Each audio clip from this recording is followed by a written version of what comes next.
জোয়ারভাটা নদী কর্ণফুলী দেশের আমদানি রপ্তানি সিংহভাগ হয়ে থাকে এই কর্ণফুলী নদী দিয়ে। উজানের সেতু নির্মাণের ফলে পলি জমে নদী ভরাট হয়ে যাওয়ায় টানেল নির্মাণের দাবি জানিয়ে আসছিল চট্টগ্রামবাসী। চীনের রাষ্ট্রপতি বাংলাদেশ সফরকালে টানেল নির্মাণের চুক্তি হওয়ায় খুশি চট্টগ্রামের রাজনৈতিক নেতৃত্ব।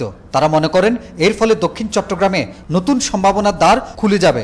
দক্ষিণ চট্টগ্রামের বিশাল জায়গা, যেখানে ডেভেলপমেন্ট হয়নি, কলকারখানা হয়নি, সেখানে কল কারখানা ইত্যাদি, স্বাস্থ্যকর স্থান, তারপরে পর্যটন কেন্দ্র অবশ্যই করা সম্ভব। প্রায় ৯,০০০ কোটি টাকা ব্যয়ে নির্মিত এই টানেলটি চট্টগ্রাম বন্দর এবং আনোয়ারা উপজেলাকেই সংযুক্ত করবে। নদীর তলদেশে প্রায় ১০০ ফুট গভীরে বসানো হবে প্রায় ৩৬ ফুট প্রশস্ত দুটি টিউব, যা নদীর বর্তমান তলদেশ থেকে আরও অন্তত ৯০ ফুট গভীরে থাকবে। এ দুটি টিউবের মধ্যে কমপক্ষে ৩৬ ফুট দূরত্ব থাকবে।